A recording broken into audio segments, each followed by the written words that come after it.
Bagaimana lembaga adat ini berwibawa dia. Iya. Jadi jangan seperti remeh-temeh bisa diukur orang.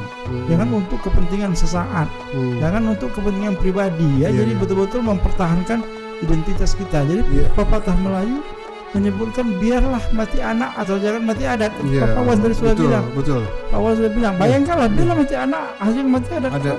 Kalau adat sudah mati, marwah kita tidak ada Nggak lagi. ada. Ya, Filipina. Harga diri tak ada lagi. Harga diri tidak ada lagi.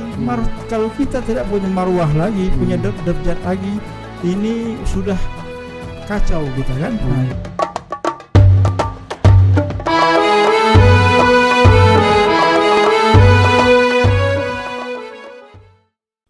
Assalamualaikum warahmatullahi wabarakatuh. Waalaikumsalam warahmatullahi Kembali wabarakatuh. kita lagi ke Tok Wan Channel. Saudara-saudara sekalian, Tok Wan Channel pada sore hari ini akan mengundang tamu kita yang sangat diperlukan untuk memberikan pencerahan kepada kita sore hari ini tentang masalah adat Riau, yaitu fungsi lembaga adat Riau. Tak lain adalah Pak Dr. Usni Tamrin. Pak Usni Tamrin adalah seorang dosen di Universitas Islam Riau, UIN, yang dulu dosen Yayen, Pak ya. Assalamualaikum Pak Usni. Waalaikumsalam warahmatullahi wabarakatuh. Ya, inilah Pak Usni Tamrin. Kita ucapkan terima kasih atas kedatangan Pak Usni. Mudah-mudahan Bapak dalam keadaan sehat, ya. Alhamdulillah. Dan saya cukup akrab dengan Pak Usni ini, bukan saja dengan beliau, juga dengan ayah beliau sendiri. Aku ingat bapak beliau ini bagaimana memberikan motivasi kepada anaknya dan mengharapkan saya juga dapat memberikan dorongan supaya Pak Usni ini selesai studinya, dan satunya harapan beliau lah ke depan untuk bisa berjuang di daerah Riau ini. Sekarang Pak Usni sudah nampak Pak ya, ya dalam kondisi yang cukup fit. Walaupun kabarnya ada sedikit asam urat Pak ya, atau apa ini ya. Nah, itu wajar saja Pak ya. Karena umur kita ini makin hari makin tua dan terjadi perubahan itu. Dan saya juga sudah hampir 72 Pak Usni. Alhamdulillah. Ya, Sehat. jadi Pak Usni ini saya cukup kenal, dan beliau adalah putra Riau, putra Dumai yang cukup rajin belajar, dan malah beliau ini studinya cukup komprehensif ya. Bapak sudah pernah ke luar negeri mengadakan penelitian dan sebagainya Pak ya. Baik Pak Usni, pada sore hari ini Pak, kita ingin memperbincangkan begini Pak. Kita tahu bahwa Riau ini dulu berada di wilayah pesisir timur Pak ya. Di masa penjajahan kita ini termasuk daerah pesisir timur Sumatera ya. Di mana daerah pesisir timur Sumatera ini berada satu keresidenan Sumatera waktu itu. Kemudian setelah Indonesia merdeka, maka wilayah ini disebutkan adalah keresidenan Riau. Dan kemudian keresidenan Sumatera Barat dan keresidenan Jambi ya, salah saya. Maka lalu dari tiga keresidenan ini, maka Riau berdiri sendiri. Keresidenan Riau waktu itu ibu kotanya di Tanjung Pinang, menurut saya Pak. Nah, kemudian diperjuangkan residen Riau ini memisahkan diri dari keresidenan Sumatera atau Sumatera Tengah lah, yaitu dari Sumatera Barat dan Jambi. Maka Riau, alhamdulillah, pada tahun 1957, kota salah saya, berdiri Provinsi Riau dengan ibu kotanya waktu itu Tanjung Pinang. Kemudian perjalanan sejarah dari pembentukan Provinsi Riau itu, maka akhirnya Provinsi Riau ini dipindahkan ke Pekanbaru sebagai ibu kota, daerah yang baru berkembang dan baru dibuka Pak ya. Karena Pekanbaru daerah yang cukup potensial ya waktu itu dipikirkan, karena berada di strategis sekali. Nah, dan di Pekanbaru ada suatu kawasan industri besar, yaitu Caltech ya. Jadi dengan kawasan begitu besar lah ibu kota Provinsi Riau, ibu kotanya dipindahkan ke Pekanbaru. Kemudian kita tahu bahwa keresidenan Riau ini itu meliputi ada 4 kabupaten salah saya itu. Kabupaten Kepulauan Riau, Kabupaten Bengkalis, Kabupaten Indragiri, Kampar dan Pekanbaru. Nah, Pekanbaru waktu itu sifatnya kewidanaan itu Pak ya. Dari 4 kabupaten inilah merupakan daerah tingkat 2 ya, istilahnya tingkat 2 lah dari Provinsi Riau itu. Dalam sejarah yang panjang, Riau ini cukup mempunyai satu latar belakang. Dulu adalah berada di kawasan kerajaan-kerajaan yang cukup besar Pak ya. Kerajaan cukup besar, yaitu Kerajaan Siak, Kerajaan Riau Lingga Pak ya. Kemudian juga Kerajaan Indragiri, Kerajaan Kerajaan Kampar, Kerajaan Rambah, Temusai, kemudian juga Kerajaan Rokan, Kerajaan Pelalawan, Kerajaan Gunung Selan, dan lain-lain. Masih banyak lagi yang kecil-kecil. Kemudian dikepalai oleh datuk-datuk. Dan datuk-datuk ini merupakan datuk batin sebagai kepala persukuan yang memiliki adat istiadat sendiri Pak ya. Seperti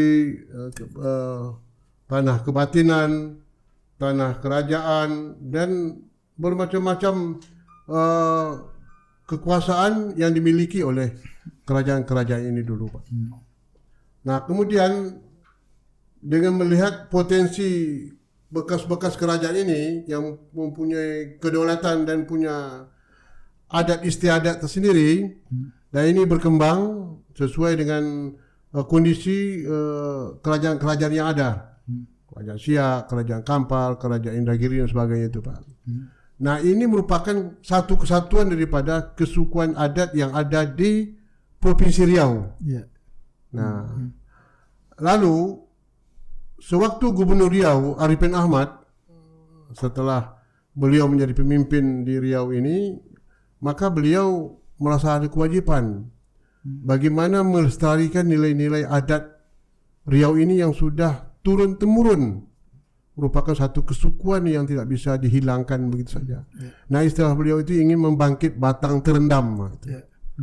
Maka beliau dengan ketepanggilan hati nurani beliau sebagai orang Melayu, Pak Arifin Ahmad itu, maka beliau memanggil tokoh-tokoh waktu itu, dan dia minta tolong dengan orang yang cukup muda lah, ya, yang masih muda, masih energik. Nah ini, jadi Pak Arifin ini suka memanfaatkan anak-anak muda ini harus ke depan. Ya, betul. Ini pemimpin yang benar ini. Artinya dia merasa anak-anak muda ini harusnya dipelopor. Ya, betul. Jadi antara lain itu Pak Oka, Oka ni Jamil, dan termasuk Pak Johan Sarifudin. Ini masih muda waktu itu. Mungkin orang tu sekitar umur 35 atau 34 lah Pak ya. Ya, Pak Johan. Nah, mereka ini diminta Pak Arifin bisa menghubungi tokoh-tokoh ini, agar bagaimana kita bersatu untuk membentuk satu lembaga adat di Riau ini. Maka waktu itu Pak Oka menghubungi Datuk Wan Abdul Rahman, ya. Datuk Wan Abdul Rahman waktu itu beliau juga pernah menjadi wakil gubernur. Jadi rupanya sebelum Datuk Wan sebelum saya pernah jadi wakil gubernur, rupanya dulu ada juga Datuk Wan Abdul Rahman. Ini Pak. Lalu dengan inisiatif dan Pak Oka dengan keseriusan merupakan amanah dari pemimpin kita lah, Pak Arifin waktu itu, maka beliau menghubungi tokoh-tokoh ini. Alhamdulillah ini dapat dikumpulkan semuanya. Nah, tokoh-tokoh yang berkumpul ini meliputi wilayah-wilayah kerajaan. Nah, ini nih Pak ya. Dari Kerajaan Siak siapa, dari Kerajaan Riau Lingga siapa, ini banyak orang-orang yang waktu itu dikumpulkan Pak. Kerajaan Siak misalnya Datuk Wan Rahman, kemudian Datuk Adam, kemudian lagi Datuk Harun Shah, Datuk Johan Arifin, orang kaya Muhammad Jamil, ini ayahnya Pak Oka mungkin ya.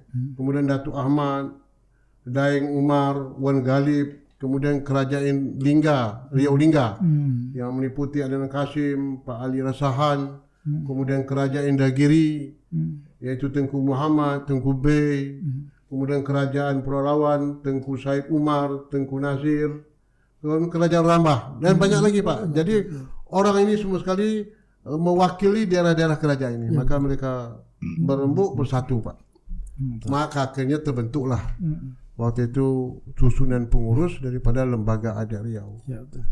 Maka lembaga ini dilantik dan resmikan oleh Gubernur Riau Arifin Ahmad pada tahun 1970.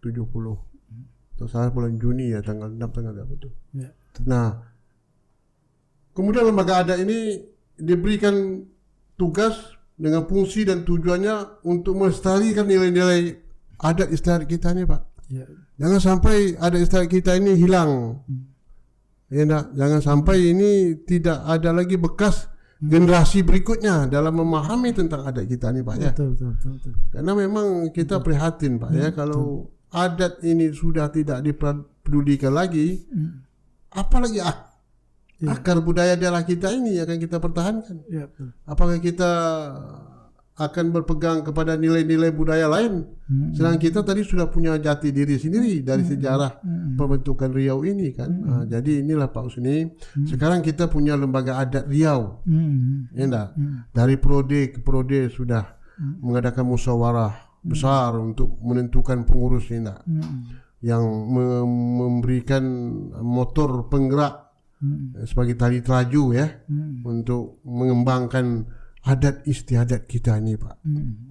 Nah, oleh karena itu Pak Husni sebagai orang pengamat dan juga mendalami tentang adat ini, adat Riau ini, istiadat kita ini, baik dalam segi sosial kemasyarakatan seperti perkawinan dan sebagainya ini, dan lagi proses mulai meminang sebagainya ini juga harus dilestarikan. Jangan kita mengikuti nilai-nilai adat yang tidak beradat istilah kita tuh, Pak. Dan apalagi adat kita ini istilahnya bersindikan sara. Ya, bersindikan sara bersindikan kita berkuah.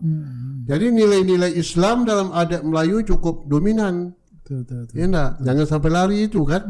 Nah, nilai-nilai Islam itu tetap. Nah, kalau nilai-nilai Islam itu kembali kepada nilai-nilai tauhid. Ya. Nah, inilah Pak Husni dapat menjelaskan ini kepada kami semuanya. Yang mudah-mudahan Tok Wan Channel merupakan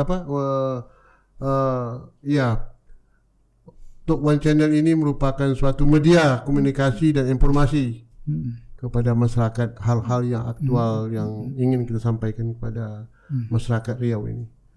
Silakan Pak Husni, Bapak menyampaikan, kami ucapkan terima kasih. Silakan. Bismillahirrahmanirrahim.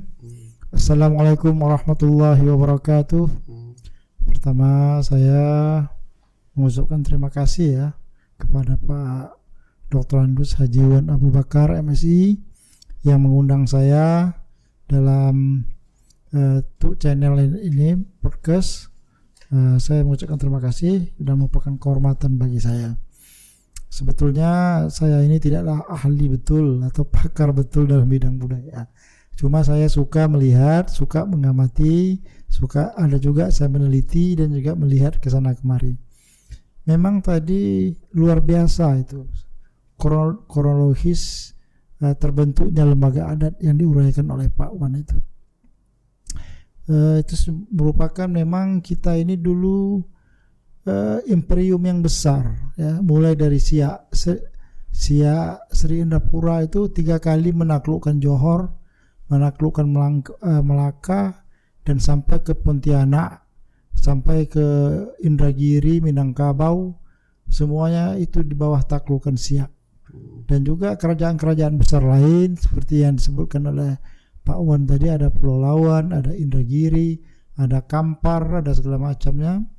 Dan juga itu sebetulnya Melayu ini sangat besar dulu sebelum kedatangan kolonialisme. Cuma kolonialisme ini memang dia tidak suka dengan Islam, suka dihancurkan, suka diadu domba.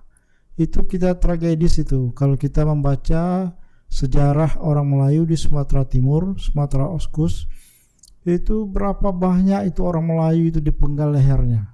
Terutama maaf cakapnya ini yang bergelar Tengku Wan Said dan raja-raja itu dituduh komunis. Semangat kita ironis, Amir Hamzah dibunuh segala macam. Inilah ideologi yang sangat kita takuti di era globalisasi ini.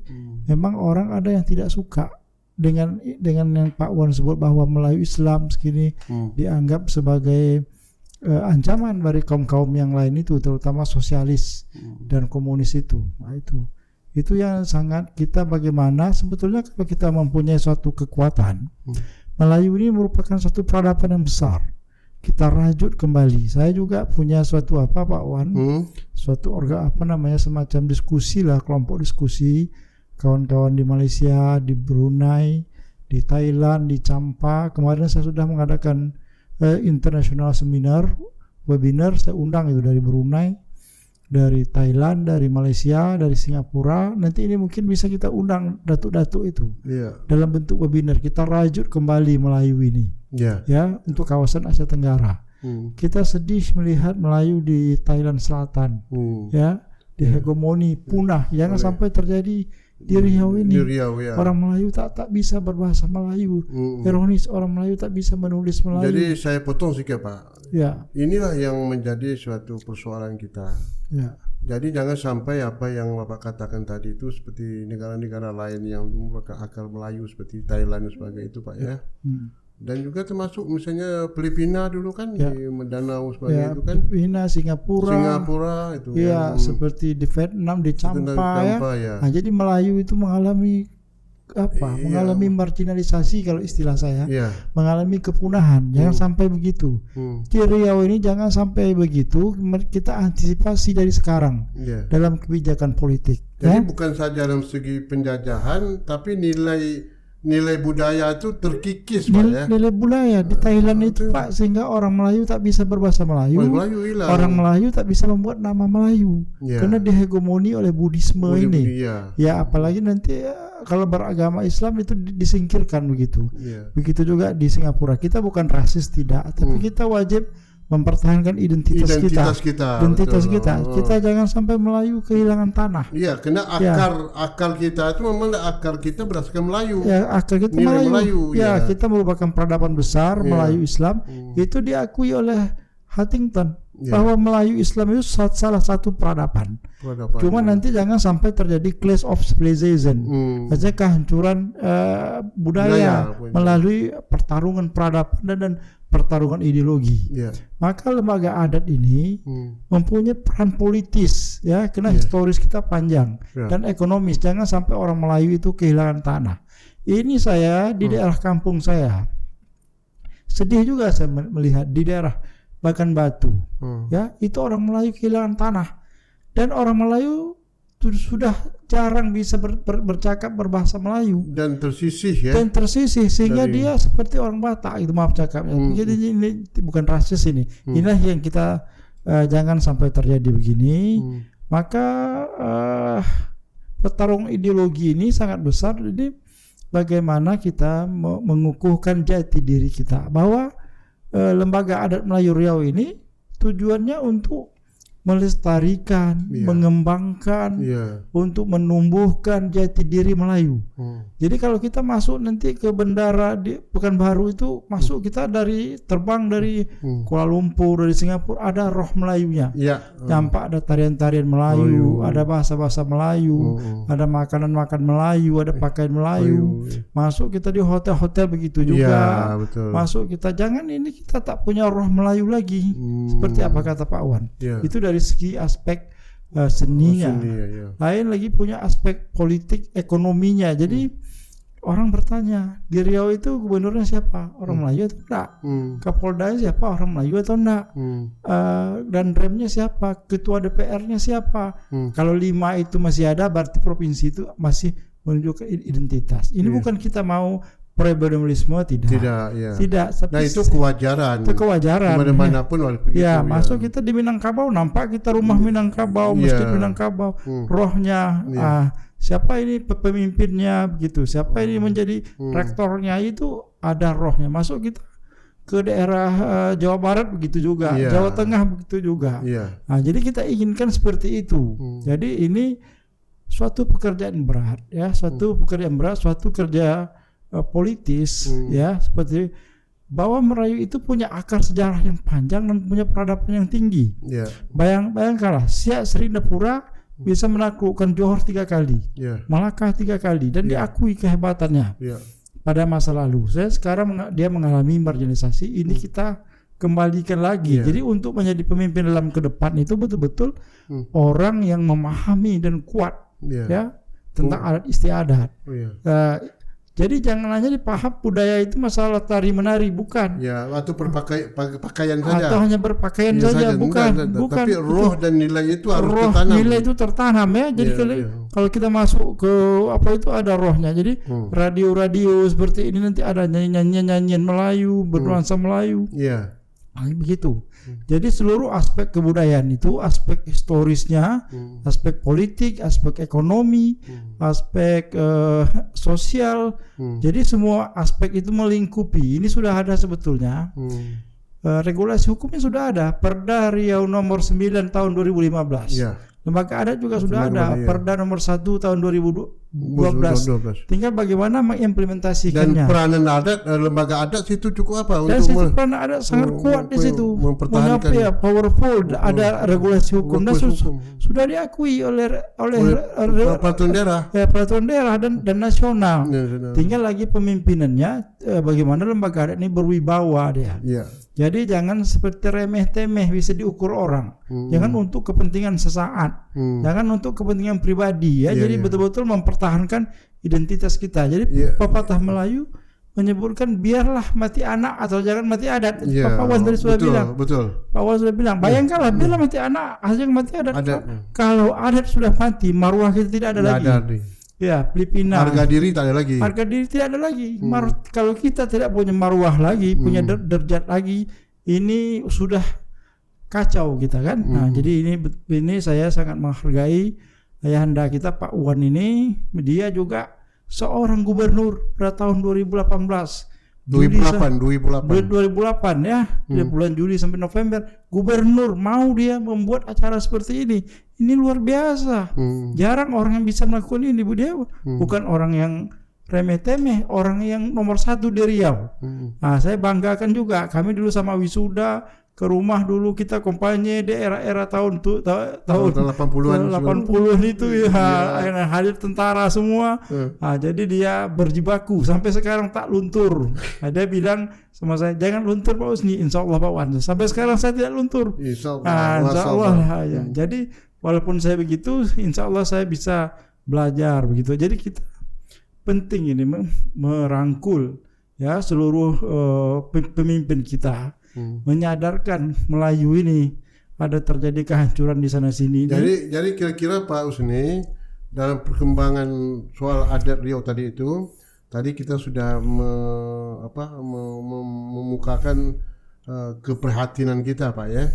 Kira-kira untuk mendangkal jangan sampai nilai-nilai ini tergusur Pak ya. Kira-kira apa upaya yang harus dilakukan baik di segi pemerintahan maupun di segi kemasyarakatan kita? Ya. Soalnya saya lihat sekarang begini Pak, betul tuh Pak tuh. Dalam segi kekeluargaan masyarakat kita juga sudah luntur juga. Ya. Baik segi bahasa, berpakaian, sopan santun dah kurang sekarang Pak ya. Akhlak anak-anak kita kan. Nah, ini juga jadi masalah. Mungkin faktor pendidikan mungkin Pak ini harus ditekankan lagi. Bagaimana Pak? Iya betul. Jadi memang untuk mengukuhkan jati diri kita orang Melayu ini memang suatu pekerjaan berat.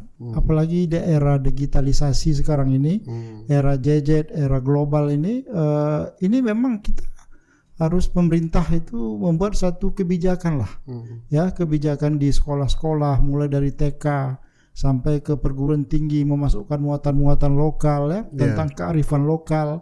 Kearifan lokal itu banyak, pantun, petatah, petitih, syair segala macam itu diperlombakan. Ya, jangan kita 17 Agustus manjat batang pinang lari goni, itu produk kolonial bukan produk kita.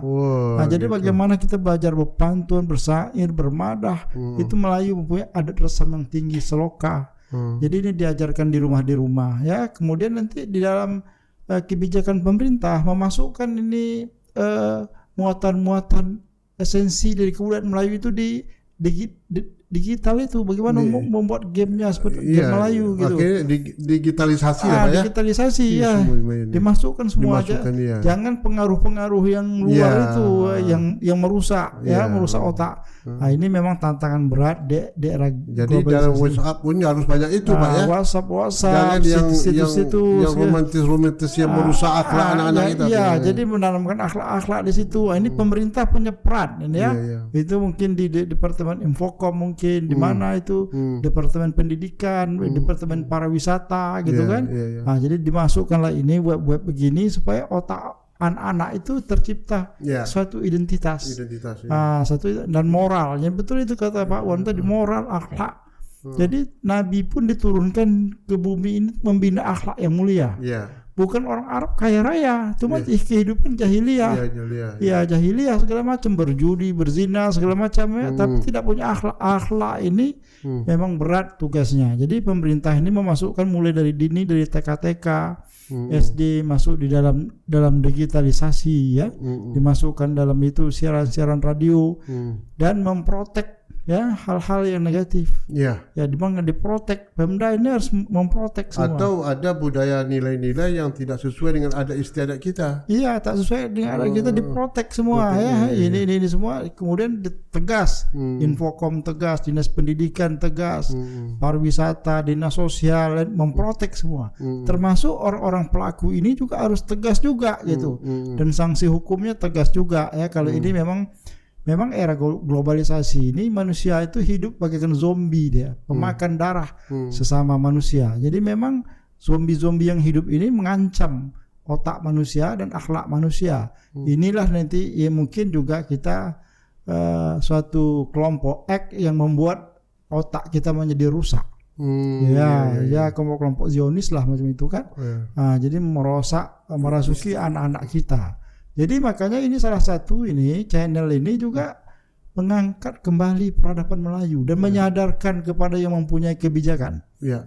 Kemudian mensosialisasikan kepada lembaga-lembaga pendidikan. Kemudian mengimplementasikan dalam kebijakan, termasuk anggota DPR nanti kita undang juga dia membuat suatu regulasi. Pemerintah mengimplementasikannya. Jadi ada suatu political will. Seperti kita pergi ke Solo. Hari Jumat saya pergi ke Solo, orang bahasa Jawa semua. Bahasa Jawa semua. Kita bagaimana kita ini hari Jumat membuat bahasa Melayu. Di daerah kita bahasa Melayu, tanah Melayu. Pokoknya hari Jumat itu semuanya harus berbahasa bahasa Melayu. Melayu dan berpakaian Melayu. Identitas siapapun dia. Pakaian sudah Pak. Pakaian sudah. Itu bahasa lagi yang harus dilestarikan. Berbahasa Melayu, adat resam Melayu. Jadi saya ada kawan profesor dari Malaysia datang ke Pekanbaru, dia salut juga. Wah, banyak orang berpakaian Melayu ya di sini gitu dah. Insya Allah lah Pak, ini seremonialnya adalah. Nah, jadi ini salut juga dia. Nanti ini bisa kita undang Profesor Yusuf Hasim namanya. Ada itu dia di Melaka gitu Pak Wan ya. Nah, jadi mungkin begitu. Jadi diciptakan ini suatu konteks politik, konteks budaya ya. Suatu kita ini dulu Sumatera Timur Oskus ini mulai dari Siak sampai di Liserdang. Sumatera Timur ada, Sumatera Barat ada, Sumatera Selatan ada, Sumatera Utara ada, Sumatera Timur kenapa dihapuskan? Ada apa? Jadi saya pun banyaklah kolonialisme ini sebetulnya tidak senang dengan Melayu. Bahagian daripada Sumatera Barat, bagian pesisir barat, Enggano, Mentawai, Nias itu ditulis dalam buku Manusia Indonesia. Kenapa Bengkali, Selat Panjang, segala macam itu sampai ke Bangka Belitung tak ditulis. Padahal itu Melayu semua. Tak ditulis, didiamkan. Saya tanya sama profesor saya Kunchoro-Ningrat, kenapa Prof? Udahlah kata dia, itu tugas kamu lah nanti itu menulis itu.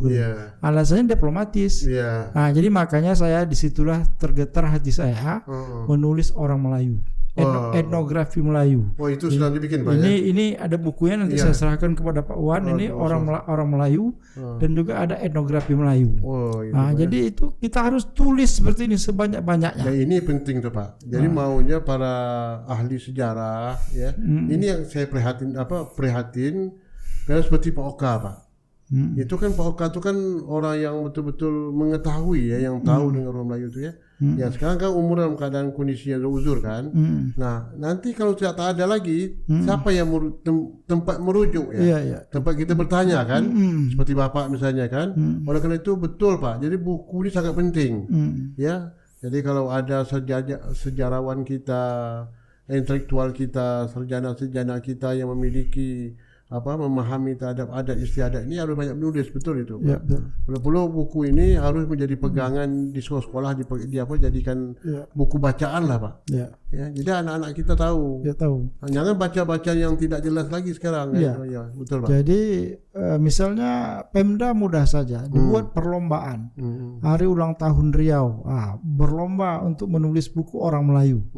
Nah, dulu itu menulis. Jadi perguruan tinggi itu nanti akan menulis buku. Iya. Nah, anak-anak tokoh-tokoh akan menulis buku, dikasih dia hadiah. Tak perlu banyak hadiahnya itu. Iya. Dulu Sagang itu ada itu. Siapa yang nulis buku terbaik, siapa tokoh Melayu baik. Pemda sekarang menggagas lagi. Uang Riau cukup banyak, Pak. Cuma untuk buku ini tidak mahal harganya, tapi nilainya luar biasa. Jadi berapa lah mencetaknya, Pak, ya? Berapa lah, kalau mau di PDF kan pun tidak apa-apa juga. Jadi anak-anak tidak membaca komik-komik Jepang lagi, ini lagi, baca buku Melayu, komik-komik Melayu, ya. Nah, jadi ini salah satu mempertahankan identitas orang Melayu. Ini tantangan bagi Pak, Dinas Pendidikan juga, Pak. Dinas Pendidikan, Dinas Kebudayaan, ya, Pak, ya. Perguruan tinggi, ya, lembaga perguruan tinggi. Jadi mudah saja kita. Dan ini kalau bisa lembaga adat inilah merupakan. Jadi lembaga adat ini sebagai pendorongnya, rohnya, maka diletakkan situ nanti peneliti, guru-guru, tokoh-tokoh adat, tokoh ini, tokoh agama. Jadi semua berkumpullah di lembaga adat itu. Mempertahankan itu. Setiap tahun kita adakan terus menerus. Tahun ini kita berlomba pantun, berlomba membuat pantun. Besok kita berlomba membuat syair. Besok kita membuat penelitian orang Melayu di Kampar, di Indragiri, membuat penelitian Melayu, merajut Melayu. Melayu ini apa? Melayu ini mulai dari Aceh di Temiang ada, dari Serdang ada, di Palembang ada, di Jambi ada, Bengkulu ada, Enggano ada, Pontianak. Kita rajut, termasuk di Asia Tenggara. Jadi itu kalau ada terpaan globalisasi, Melayu itu tidak bisa kalau dia bersatu, dirajut bukan dirusak. Nah, ini dirusak oleh kolonial. Dalam tesis saya ini dalam hipotesis saya itu dirusak oleh kolonialisme. Karena ada semangat ronquistador namanya. Dulu kan seperti saya katakan tadi awal daripada daerah Riau ini kan terdiri kerajaan-kerajaan yang berdaulat kan. Kerajaan itu berdaulat dulu, berkuasa kan. Kemudian dia punya adat istiadat, yang punya undang-undang sendiri kan. Belanda ini dikhawatirkan kan. Maka itulah dijadikan sebagai kekuatan bagi dia untuk mengadu domba masyarakat kita kan. Akhirnya tadi itu terpecah belah kita. Akhirnya kita tergusur. Nah, maka kita ingatkan kepada orang Melayu, jangan sampai tanah kita hilang, landless. Kehilangan tanah itu kehancuran Melayu. Seperti di Sumatera Utara banyak tanah yang hilang. Tapi kita tetap mengacu kepada nilai-nilai negara kesatuan Indonesia. Kita tidak rasis, tidak segala macam, tapi kita mengingatkan kepada identitas dan jati diri kita. Dan itu diakui oleh undang-undang. Undang-undang dasar. Kita tidak premodernisme, tidak chauvinisme, tidak sukuisme, tetap tapi dalam negara, dalam bingkai negara kesatuan. Bhinneka Tunggal Ika. Tetap negara kesatuan. Kita tidak rasis, tidak, tapi kita mempertahankan jati diri. Kalau kita melihat pelajaran Melayu yang ada di Champa, di Filipina, di Vietnam, di Singapura, itu ironis itu. Itu kenapa terjadi hancur di situ? Dihancurkan atau dia hancur sendiri? Nah, itu harus ada satu risetnya, harus ada penelitian mendalam, ada satu kajian mendalam, Tapi saya melihat dihancurkan. Nah, dihancur secara halus pertarungan ideologi tadi. Nah, saya melihat seperti itu. Tapi saya bukan rasis, tidak. Kita perlu waspada. Kita perlu waspada. Jadi waspada supaya kita itu bertahan dan tetap mempertahankan jati diri tadi itu. Nah, itu satu. Jadi Melayu ini juga tidak kecil. Bukan Melayu itu Melayu Selat Panjang, Melayu Bengkalis, bukan. Orang Minang juga Melayu yang Islam, Orang Jambi juga Melayu, orang Batak yang Islam juga Melayu. Jadi saya menulis itu Melayu itu dalam pengertian antropologis, apa dia Islam, berbahasa Melayu, berpakaian Melayu, itulah orang Melayu. Bukan orang Minang tidak Melayu dia tetap Melayu. Nah, jadi dulu orang Cina masuk Islam jadi Melayu. Jadi orang Melayu. Orang Batak di Medan, di Malaysia tidak ada beberapa marga lagi jadi Melayu dia. Orang Jawa juga jadi orang Jawa juga Melayu dalam pengertian luas. Ya, jadi dia dapat kita pertahankan. Bukan dalam pengertian kerdil, subordinat. Di Malaysia Melayu itu yang Jawa namanya yang sudah membaur dia. Sudah membaur menjadi Melayu. Baik segi bahasa, pakaian, dan akhlak dan pergaulannya. Jadi sebagai culture dia, sebagai nation. Culture sebagai nation. Jadi konsep identitas Nusantara. Nah, Soekarno dulu juga mengajarkan menari Serampang 12. Itu kan dari Melayu. Dari Riau itu, Pak. Dari Riau itu Serampang 12. Itu Soekarno dulu membuat itu. Juga kita berpakai peci Melayu, Teluk Belanga. Jadi dia suatu enkulturisme dari berbagai peradaban. Jadi Melayu sebagai sebuah peradaban. Inilah Pak Wan mungkin entitas Melayu ini menjadi kuat nanti. Jadi mempertahankan Melayu itu memang harus ada suatu kebijakan politik dan suatu edukasi melalui sosialisasi. Kalau dibiarkan begitu saja maka dia punah ranah hancur dia. Jadi gubernur sebagai setia amanah ini merupakan kepanjangan tangan daripada lembaga adat kita ini untuk melestarikan nilai itu dan melaksanakan sistem pemerintahan yang bernilai budaya Melayu gitu. Betul. Jadi lembaga adat ini betul-betul membantu Pak Gubernur sebetulnya. Membantu. Makanya orang-orang di situ betul-betul orang-orang yang expert. Orang yang paham Jadi membantu Pak Gubernur, Pak Gubernur sebagai pembuat polisi kebijakan. Ini orang lembaga adat, ini Pak Gubernur konsepnya. Sederhana saja dulu. Mungkin tahun ini Pak Gubernur kita membuat satu pertandingan berpantun seriau. Nah, kasih hadiah. Mungkin Pak Gubernur membuat buku ini kasih hadiah. Nah, ini mungkin untuk tari menari Sapin kasih hadiah. Jadi hidup itu adat itu di daerah-daerah itu sampai ke masyarakat di bawah sekali Ini pertandingan Sapin kan, Selat Panjang, Bengkalis ini. Riau dapat juara ini, gitu kan. Perlu Sapin ini kita kemas menjadi musik internasional, objek pariwisata, Jadi orang berwisata melihat Sapin, gitu kan. Nah, ini Serampang 12, ini Gurindam 12, macam-macam kan. Nah, jadi ini ada budaya itu nampak, muncul dia kalau diadakan pertandingan. Jadi masyarakat itu pun bersemangat. Waktu Pak Samsuar jadi Bupati Siak, Pak, itu nampak tuh, Pak. Nilai-nilai itu memang beliau mengadakan acara-acara itu juga kan. Misalnya Festival Japin, itu betul. Jadi memang kalau bisa ini dilestarikan di Provinsi Riau ini kan. Bukan hanya satu kabupaten saja gitu. Seriau ini Seriau. Bukan di Bengkinang ada Telempong, silakan saja tari Telempong. Ini kawasan ada Randai begitu kan. Ini pacu jalur untuk identitas budaya adalah konsep. Mungkin bisa go internasional kan. Jadi kita ini sebetulnya pariwisata dan dinas pendidikan ini luar biasa ini. Mensosialisasikan nilai-nilai Melayu. Lembaga adat sebagai tokoh think tanknya di sini. Dan orang-orang berwibawa, bermartabat di situ. Jadi lembaga adat ini bermaruah dia. Jadi kita tidak dilecehkan orang. Masuk ke Riau. Bukan hanya lembaga adat itu fungsinya hanya memberikan gelar gitu gelar gelar itu nantilah tapi esensinya dulu. Dan gelar juga harus punya apa juga kan, punya persyaratan yang sangat ketat jangan sembarang gelar hanya ke tujuan-tujuan tertentu gitu kan. Gelar kan. Jadi gelar itu betul-betul bermarwah lah, bermartabat. Dilihat dulu orangnya, jangan ada cacat celahnya, jangan ada titik kata orang Melayu, jangan ada titik bintik cecaknya, gitu kan. Jadi ini nanti bisa ini kalau di lembaga adat itu, kalau kita pergi ke Malaysia luar biasa itu. Kalau kita masuk ke lembaga adatnya atau di Brunei kan bermaruah dia. Jadi bagaimana ini membuat lembaga adat ini jangan gersang aja dia. Berdebu saja, jangan begitu. Jadi bagi dibuat yang bagus, orang yang bagus, di suatu konsep yang bagus. Dan itu bukan hanya di provinsi saja, Pak tapi ke lembaga adat kan punya struktur sampai ke bawah nih, sampai kabupaten, sampai kecamatan, Pak sampai desa kan. Jadi ini juga orang-orang yang betul-betul juga bisa membawa citra positif terhadap adat ini di daerah masing-masing gitu, Pak betul. Jadi nanti di bawah koordinasi kabupaten provinsi. Betul. Jadi nanti lembaga-lembaga adat itu misalnya masyarakat pedalaman Sakai, saya meneliti Sakai, ada perbatinan, ada antan-antan, monti, ya kita buat saja satu museum yang lestari. Orang laut misalnya kita buat saja semacam lestari orang laut, orang Telang Mama, orang Melayu, orang ini.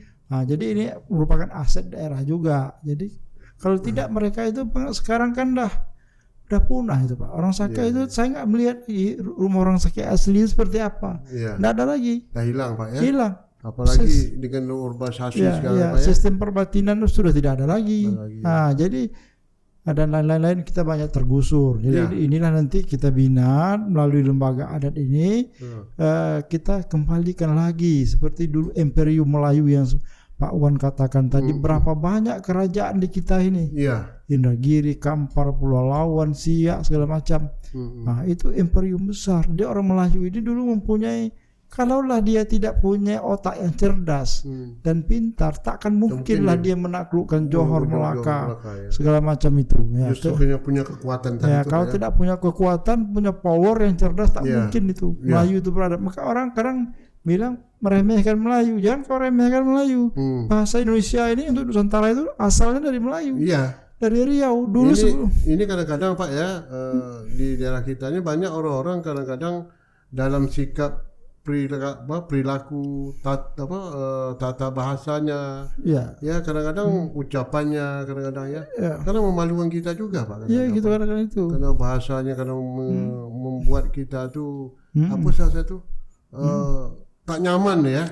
Jadi ini juga betul tuh Pak tuh bahwa memang nilai-nilai budaya ini baik sikap dari pergaulan, tutur bahasa bahkan orang Pak ya harus mencerminkan sikap Melayu ya.